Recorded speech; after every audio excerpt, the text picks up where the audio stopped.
Une épouse et mère du Massachusetts est désormais au centre d'une chasse à l'homme frénétique.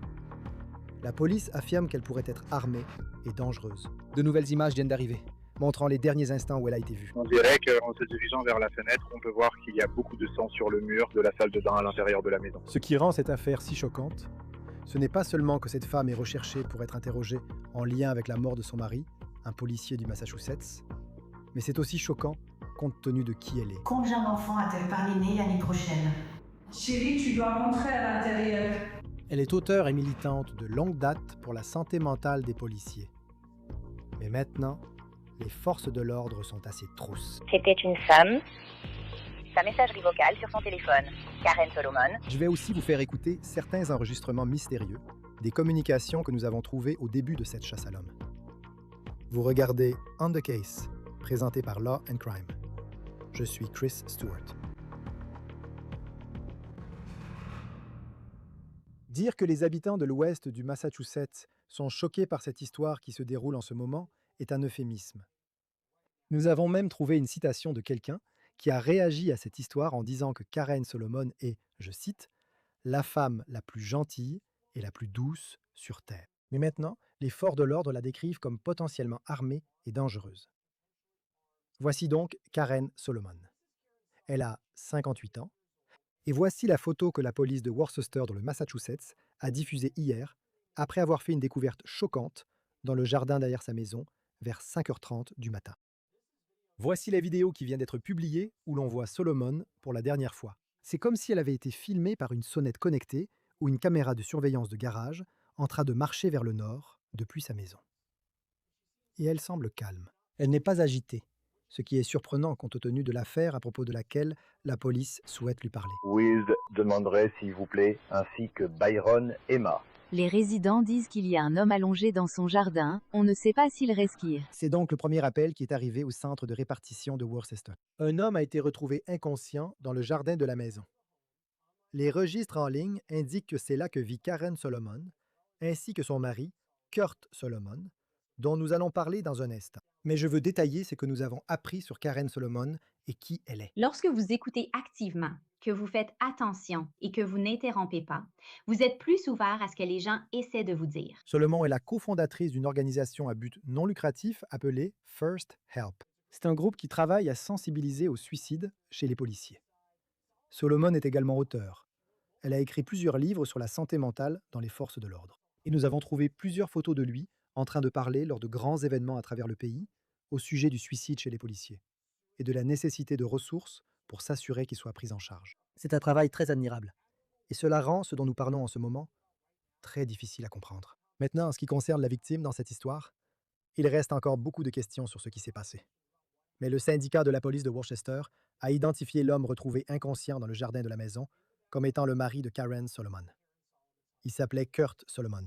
Il était un vétéran de la police de Worcester avec 31 ans de service. Et selon WCVB, il était aussi père de famille.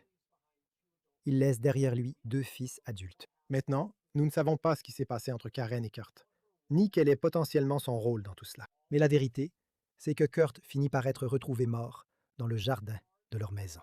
Et dès que la police arrive chez eux, d'après ce que nous pouvons comprendre des enregistrements des communications du central, ils découvrent une traînée de sang, un élément de preuve. On dirait que sur le chemin vers la fenêtre, on peut voir qu'il y a beaucoup de sang sur le mur de la salle de bain à l'intérieur de la maison. Nous sommes ici à l'arrière opérateur en train de surveiller la porte. Ouais, je vais me retirer avec la victime et puis si l'un d'entre vous veut surveiller la porte, juste pour préserver les preuves, il y a du sang visible à l'intérieur du bâtiment dans la salle de bain à l'arrière. Puis, quelques minutes plus tard, alors que nous écoutons l'enregistrement audio des communications de la police commence à parler d'un numéro de téléphone. Et ce numéro de téléphone est associé à Karen Solomon. Écoutez ceci. Merci. Peux-tu simplement continuer à essayer ce numéro? Voici les réponses. On veut juste savoir si c'est quelqu'un de l'intérieur du 217 qui a appelé ou si c'est quelqu'un d'autre, comme un voisin ou quelque chose comme ça. D'accord. Puis-je avoir, ils ont dit qu'ils travaillent pour un résident ici. Tu vois? Il n'y a pas de voiture dans l'allée. Bonjour, je cherche le numéro. Est-ce un homme ou une femme? C'était une femme. Son répondeur sur son téléphone dit que c'est Karen Solomon. Maintenant, il n'est pas clair quelles sont les circonstances entourant ce numéro de téléphone, ni comment la police l'a obtenu, mais c'est à ce moment-là qu'il semble qu'il commence à considérer Karen Solomon comme quelqu'un à qui il doit vraiment parler, parce qu'elle n'est pas présente à la maison. Maintenant, selon la police de Worcester, la dernière fois qu'elle a été vue, et on ne sait pas exactement à quelle heure, mais ils disent qu'elle a été vue marchant en direction de la rue Westcott à Worcester, qui se trouve au nord de son domicile. Voici à nouveau cette vidéo qui a été diffusée par la police de Worcester. Et si on regarde bien, on peut zoomer un peu et on ne voit rien dans les mains de Solomon. Mais encore une fois, il ne semble pas qu'elle soit vraiment pressée. Nous sommes actuellement à la recherche de Karen Solomon, une femme présumée armée et dangereuse. Nous recherchons activement cette personne en ce moment.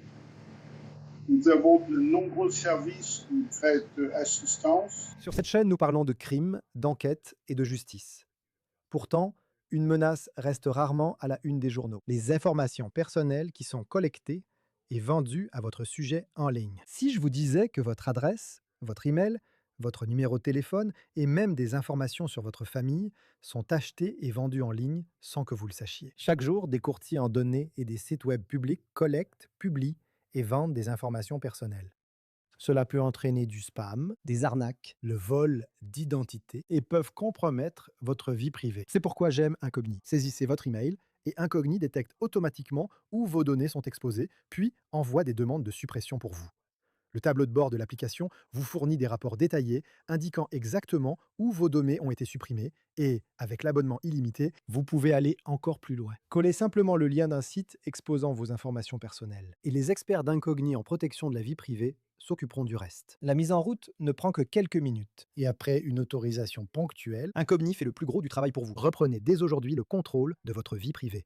Utilisez mon code spécial pour bénéficier 60% de réduction sur tout abonnement annuel Incogni, avec en plus une garantie de remboursement de 30 jours. Scannez le code QR ou cliquez sur le lien ci-dessous pour commencer à supprimer vos informations personnelles d'Internet. Ils ne peuvent pas vous nuire s'ils ne vous trouvent. Nous ne connaissons pas encore les circonstances entourant la mort de Kurt Solomon.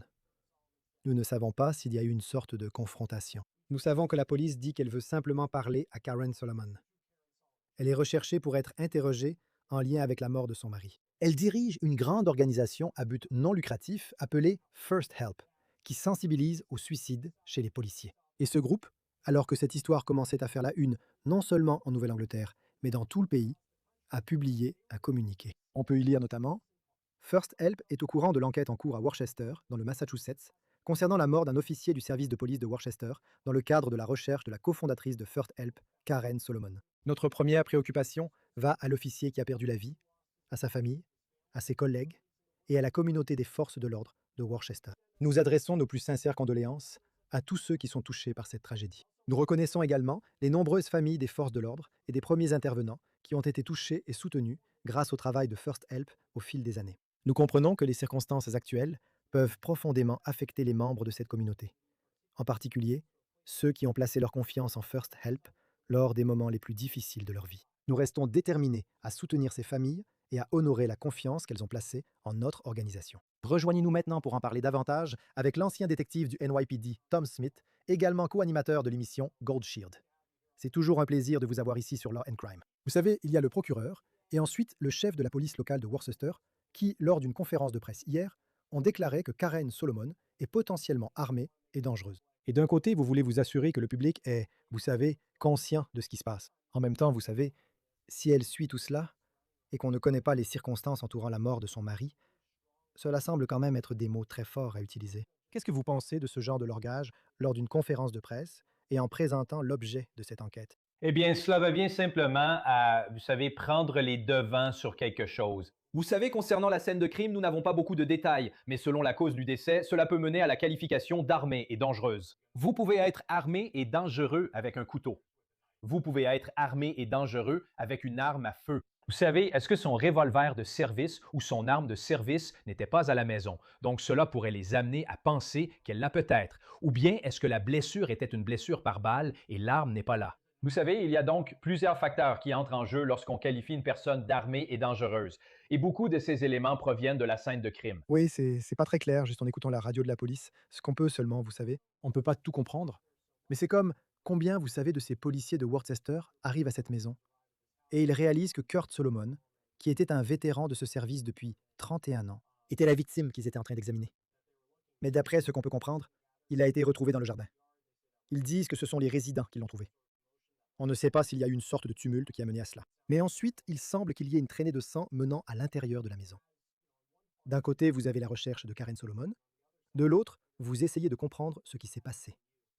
Qu'est-ce que ça vous dit? Juste avec ce que nous savons à ce moment-là. Oui, c'est là que les enquêteurs de la police scientifique entrent en jeu. Toute la zone va être bouclée. Personne ne sera autorisé à entrer. Et ils vont probablement suivre la trace du sang parce que ça va mener ou aboutir, vous savez, là où se trouve le corps. Et ensuite, on travaille à rebours, vous voyez. Donc, s'il y a une flaque de sang ou si la trace de sang commence dans une zone précise de la maison, c'est probablement là que ça s'est passé. Et ensuite, vous savez, on peut recueillir, vous savez, des informations d'enquête sur le fait qu'il a essayé de sortir de la maison ou d'aller chez un voisin, puis peut-être qu'il s'est effondré en essayant de faire cela. Donc, c'est ce qu'ils vont déduire en parcourant la scène de crime et vous savez, en recueillant d'autres preuves présentes sur la scène de crime. Vous savez, y a-t-il d'autres preuves quelque part dans la maison, dans la salle de bain, sur ou autour de son corps? Vous savez, il y aurait des recherches en quadrillage, ce qu'on appelle des recherches en quadrillage sur la propriété, en avançant pas à pas dans toute la zone pour voir s'il y a d'autres preuves autour.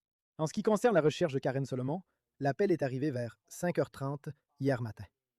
Elle n'a pas été vue depuis. La zone où ils disent qu'elle a été vue pour la dernière fois en train de marcher se trouve à un pâté de maison au nord. Donc, ce n'est pas comme s'il y avait un énorme périmètre où ils l'ont retrouvée. Vous savez, elle a été vue pour la dernière fois de l'autre côté de Worcester. Enfin non, elle a été vue, vous savez, peut-être à un pâté de maison en train de marcher. Elle aurait pu aller très loin au cours des plus de 24 heures écoulées depuis que cela a commencé. Alors, par où commence cette recherche? Eh bien, ça commence à cette maison. Et ensuite, ça va commencer avec la première caméra Ring dont on a parlé dans tellement d'émissions, Chris, et c'est comme ça qu'ils vont procéder. Ils vont aller voir chaque voisin dans ce quartier et essayer de reconstituer son itinéraire, vous savez, jusqu'à un point où il s'arrête. Vous savez, c'est ce que les enquêteurs vont faire. Ils vont frapper à chaque porte dans ce quartier, chaque magasin, chaque lampadaire qui a une caméra, tout ce qu'il y a autour pour essayer de reconstituer ces déplacements, comme je l'ai dit, jusqu'à un point où cela pourrait s'arrêter. Et c'est là, vous savez, où ils vont se concentrer en ce moment. Et c'est probablement comme ça qu'ils ont obtenu la description de ce qu'elle portait grâce à cette première caméra de surveillance qui l'a filmée. Et cela peut aussi mener au fait qu'elle soit qualifiée d'armée et dangereuse, avec quelque chose dans sa main. Vous savez, ce qui les a poussés à dire cela sur l'une de ses vidéos. Donc, vous savez, en plus de ça, Chris, ils vont aller voir sa famille, ils vont aller voir ses amis. Est-ce qu'il y a des endroits où elle va souvent si elle a des problèmes? Est-ce qu'elle a contacté quelqu'un? Vous savez, tout cela va faire partie de cette enquête et des recherches pour la retrouver. Et je suis sûr que c'est plus difficile que ça en a l'air. Je veux dire, combien de cas avons-nous évoqués où quelqu'un a disparu et s'est retrouvé à seulement 1 mile de là? Est-ce qu'elle aurait pu aller très loin en si peu de temps? Mais aussi, Worcester est une ville assez grande. Il faut penser qu'il y a beaucoup de caméras. Maintenant, plus de 24 heures plus tard, on commence par rassembler les images des caméras de surveillance du quartier. D'accord, voici la description. Voici, vous savez, ce qu'elle pourrait ou non porter. Comment la recherche évolue-t-elle au fil du temps, sachant qu'à ce stade, elle pourrait être dans plusieurs états si elle avait continué à avancer? Oui, cela va ramener à la scène du crime. Est-ce qu'il manque quelque chose? Son portefeuille a-t-il disparu? Ses cartes de crédit sont-elles suivies? Peuvent-ils les vérifier? Et je pense qu'une grande partie de cela, là où je commencerai, c'est certainement par sa famille. Parce que c'est bien connu que lorsque les gens ont des problèmes, ils vont contacter leur famille ou leurs amis pour expliquer ce qui s'est passé, pour essayer de prendre les devants face à une mauvaise situation. Donc, et les enquêteurs ne vont pas divulguer cette information, vous savez, même si on aimerait qu'ils le fassent. Cela fait partie de l'enquête et de la recherche, et c'est quelque chose qu'ils vont garder très secret. Et je comprends cela, parce qu'on ne veut pas qu'il y ait de fausses informations qui circulent. Vous ne voulez pas orienter la personne que vous recherchez sur une certaine piste de l'enquête si elle regarde des informations ou si elle reçoit des renseignements. Mais à ce stade, si les vidéos cessent, la famille et les amis vont jouer un rôle très important dans cette affaire. Nous ne connaissons pas les circonstances de la mort de Kurt Solomon. Mais à ce stade, Karen est seulement recherchée pour être interrogée en lien avec son décès. Nous ne savons pas s'il y a eu une sorte de confrontation. Était-ce une situation de légitime défense? Je n'ai aucune idée de les antécédents au sein de ce couple. Mais quand vous recherchez quelqu'un qui, vous savez, pourrait être accusé des crimes les plus graves que nous ayons, cela pourrait aussi être une situation où elle n'est pas du tout inculpée et où elle était la victime dans cette affaire. Nous n'en avons aucune idée. Comment gérez-vous ce message qui circule, peut-être à destination des membres de sa famille qu'elle pourrait contacter, peut-être au public, et essayer de contrôler cela, au lieu de simplement le diffuser et de la faire passer pour la suspecte, ce qu'elle pourrait être, je le sais. Mais en même temps, essayez de trouver un équilibre, car vous voulez qu'elle soit vivante et en garde à vue pour ensuite comprendre ce qui s'est passé. Oui, vous savez, c'est la situation délicate que traversent les services de police lorsqu'ils diffusent des informations. Vous ne voulez pas lui mettre dans la tête, si elle reçoit des informations disant que vous êtes la personne recherchée pour ce crime, que vous allez finir en prison à vie et qu'on va vous attraper. Vous savez, si ce n'est pas le cas, vous voulez formuler ça stratégiquement, vous savez, en disant les choses correctement, du genre « Hey, elle n'est pas considérée comme suspecte. Nous devons lui parler de ce qui s'est passé et des circonstances de ce qui s'est passé. Mais en même temps, elle pourrait être armée et dangereuse. » Donc, on se retrouve dans des termes qui ne sont pas forcément contradictoires, mais ça devient un peu délicat quand on commence à formuler les choses, vous savez, de la bonne manière pour le public, pour sa sécurité et pour les policiers qui la recherchent. Oui, et je suis sûr, enfin j'ai des amis qui vivent à Worcester, et c'est comme si vous savez, quelqu'un était capable de tuer quelqu'un d'autre et qu'il se promène dans la communauté, vous voulez être au courant de ça. Nous allons parler un peu plus de qui elle est et du travail qu'elle fait. Mais je suppose aussi, étant donné qu'elle vient d'une famille de policiers, qu'elle-même travaille souvent avec des agents de police. Et je dirais simplement que si elle allait voir la police, elle sait que c'est ce qu'il faut faire et ce qu'on doit faire dans ce genre de situation. Le fait qu'elle ne l'ait pas fait, comment cela est-il perçu dans la salle des enquêteurs en ce moment et comment cela influence-t-il la façon dont ils essaient de comprendre ce qui a pu se passer? Ouais, tu sais quoi? Voilà l'autre aspect de cette histoire, Chris. On ne sait pas. On connaît son rôle dans l'organisation à laquelle elle appartient et son lien avec les forces de l'ordre. Mais est-ce qu'on connaît vraiment tout son passé, qui elle est vraiment? Tu sais, Tous les problèmes qu'elle traverse, les éventuels troubles mentaux qu'elle a, et c'est là que la famille va intervenir. Tu sais, ça pourrait être une toute autre histoire en ce qui concerne sa santé mentale, quelque chose que personne ne connaît encore. Tu sais, donc ça fera partie des questions posées à sa famille. Dans quel état d'esprit était-elle? Des médicaments, quelque chose comme ça. Donc, ça risque de prendre une tournure intéressante en passant d'un simple crime violent à peut-être un problème de santé mentale. Et puis, ces deux choses vont un peu s'entrelacer dans cette enquête. Mais si elle a des membres de sa famille, vous savez, qui sont dans les forces de l'ordre, ils vont probablement aider d'une certaine manière, peut-être en essayant de trouver un moyen de la contacter. Est-ce qu'elle a toujours son téléphone portable avec elle? Vous savez, il y a tout un tas de choses. C'est pour ça que j'ai dit que contacter la famille et les amis va être tellement essentiel dans cette affaire. Parce que, encore une fois, d'après l'expérience et les antécédents, elle va essayer de contacter quelqu'un. là, tu te demandes où tu as mangé pendant les 24 dernières heures ou plus. Où est-ce que tu vas? Où est-ce que tu te rends? Tu sais, elle n'a pas l'air d'être une criminelle professionnelle. Ce n'est pas quelqu'un qui fuit régulièrement la police et qui pourrait avoir un réseau. Je me souviens, on avait parlé de l'affaire des détenus qui s'étaient évadés de la prison de la Nouvelle-Orléans. Et ils avaient tout un réseau de personnes qui les aidaient. Elle ne donne pas l'impression d'être le genre de personne qui aurait ce type de contact. Par exemple, selon toi, quelles sont les erreurs que les gens commettent quand ils essaient d'échapper aux forces de l'ordre? Et on ne sait pas si c'est lié à un problème de santé mentale. Bien sûr, ça entre aussi en jeu. Mais tu sais, quand on a quelqu'un qui n'est pas habitué à fuir la police, comment ça impacte l'enquête? Oui, c'est le cas parce qu'on devient désespéré. Tu sais, tu peux être en cavale pendant 1 heure et ça va te sembler durer une journée entière. Donc, tu commences à paniquer et à devenir désespéré. Tu commences à avoir faim et à être fatigué. Et c'est là que, tu sais, les criminels chevronnés, peut-être pas elle, mais dans le passé, d'autres crimes commencent à être commis. Elle commence à voler des vêtements, elle va voler de la nourriture. Elle peut, tu sais, comme d'autres criminels, voler une voiture à quelqu'un pour quitter la zone. Donc, il y a tout un tas de mesures désespérées qui peuvent être prises. Encore une fois, on ne sait pas comment elle est, ni à quel point elle est débrouillarde, tu sais, pour ce genre de choses, ou à quel point elle est désespérée. Les personnes désespérées peuvent faire des choses très surprenantes lorsqu'elles sont en fuite. Donc, tout ça, je te garantis que dans le cadre de cette enquête, c'est pris en compte et tout le monde garde l'esprit ouvert sur la direction que ça pourrait prendre. Qu'en penses-tu? Et je sais que tu fais aussi beaucoup de travail, comme du plaidoyer, concernant les membres des forces de l'ordre et la santé mentale. Et elle a fait un travail vraiment admirable. Il n'y a aucun doute là-dessus, ni sur son organisation là-bas dans le Massachusetts. Mais justement, ça rend cette histoire tellement choquante et surprenante parce que, je me souviens d'hier, on avait sa photo de la police de Worcester, et c'est comme si tu cherchais. Et puis, je suis tombé sur son organisation. Je me suis dit, ce n'est pas possible que ce soit la même personne dont on parle. La violence domestique, tu sais, ce n'est pas réservé à un groupe particulier de personnes.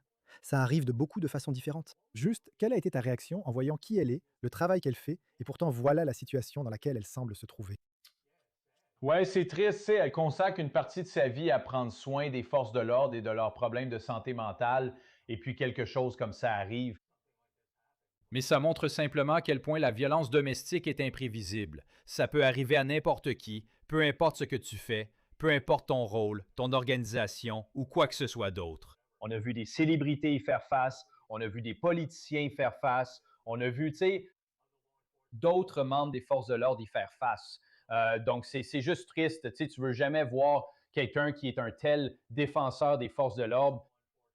Surtout sur la question de la santé mentale, parce que c'est un énorme problème dans les forces de l'ordre en ce moment. Et avoir quelqu'un qui, comme je l'ai dit, consacre une partie de sa vie à aider dans ce domaine, impliqué dans quelque chose comme ça. Son mari, la victime dans cette affaire, Kurt Solomon, je veux dire. 31 ans, au sein du service de police de Worcester. Je suis sûr qu'il y a des gens qui le connaissaient bien et qui recherchent sa femme en ce moment. Je suis sûr qu'il y a des gens qui recherchent sa femme en ce moment, qui la connaissent et connaissent le travail qu'elle a accompli. En ce qui concerne tout ce qui touche à l'enquête, et on ne sait pas où cela va mener, mais il pourrait y avoir un conflit d'intérêts à cause des relations personnelles et tout ce qui s'y rattache. Parce que cela s'est passé à Worcester. Normalement, c'est une affaire du service de police de Worcester. Comment les relations personnelles de toutes les personnes impliquées pourraient-elles potentiellement influencer le déroulement de l'enquête? Ouais, tu sais à quoi ça se résume, Chris? À la hiérarchie. La hiérarchie doit rassembler tout le monde au même endroit et dire, écoutez, on comprend la dimension émotionnelle de cette affaire, mais il faut rester professionnel pour plusieurs raisons. Premièrement, il faut simplement rester professionnel quand on fait ce travail. Deuxièmement, à un moment donné, il y aura un procès. Je l'ai déjà dit tellement de fois dans ton émission, Chris, la préparation pour un procès commence dès l'instant où les agents des forces de l'ordre arrivent sur les lieux. Donc, il faut mener cette enquête avec un niveau d'intégrité irréprochable à cause de ce qui va arriver par la suite. Tu sais exactement ce que les avocats de la défense dans cette région sont déjà en train de préparer. Tu sais qu'ils vont dire que c'est une vendetta, qu'ils s'en prennent à elle. C'est une histoire de vengeance. Les avocats de la défense sont déjà en train de dresser une liste de tout ce qui pourrait se passer lors d'un procès. Quand il s'agira de préparer la défense, tu sais, si jamais ils l'attrapent. Et puis, pour finir, et ça revient un peu en arrière, je n'arrête pas de penser à cette question de la communication, tu sais, et je ne sais pas si on parle vraiment d'une affaire de meurtre ici. On verra comment ça évolue. Mais comment tu fais pour faire sortir quelqu'un? Et pas seulement dans ce cas, mais dans beaucoup d'autres, la réalité, c'est que si elle est placée en détention, elle ne sera peut-être plus jamais libre si on parle d'un meurtre. Mais en même temps, tu veux aussi que cette personne ne mette pas fin à ses jours, ou quelque chose dans ce genre-là. Comment convaincre quelqu'un qui fait face à la possibilité de ne plus jamais être libre, tout en lui faisant comprendre que c'est la bonne chose à faire dans cette situation? C'est une excellente question, Chris, et il y a eu tellement de situations où cette question précise a été posée aux forces de l'ordre. Et beaucoup de choses dépendent de sa réaction lorsque et si quelqu'un la contacte. Vous savez, si c'est « je ne l'ai pas fait » ou « c'est lui qui m'a attaqué », peu importe ce qu'elle dit, c'est là-dessus qu'il faut se concentrer. D'accord, racontons votre version des faits. Nous allons nous occuper de ça. Si c'était ça, nous le prouverons. Nous en parlerons. Il y a tellement de directions que cette conversation peut prendre selon ce qu'elle dit. Vous savez, en ce moment, tout le monde a une théorie sur ce qui s'est passé. C'est comme ça que commencent les enquêtes. Ce n'est qu'une théorie tant qu'on n'a pas d'informations concrètes sur ce qui s'est passé. Et elle va détenir la clé pour savoir comment vous l'amener à se rendre ensuite. Donc, c'est très délicat et ça peut évoluer d'une certaine manière selon l'état dans lequel elle se trouve, selon la véritable histoire ou selon sa version de l'histoire et pour la ramener en toute sécurité par la suite. Oui, et nous verrons ce qui se passera ensuite. Une affaire très triste à Worcester, dans le Massachusetts. Nous verrons ce qui se passera ensuite. Tom Smith, détective à la retraite du NYPD, co-animateur de l'émission Gold Shield Show. C'est toujours un plaisir de vous avoir ici sur Law & Crime. Merci d'être avec nous. Merci beaucoup, Chris. C'est tout pour On The Case, présenté par Law & Crime. Abonnez-vous sur YouTube et sur Spotify, et nous diffusons également sur Peacock. Je suis Christy Ward, on se retrouve la prochaine fois.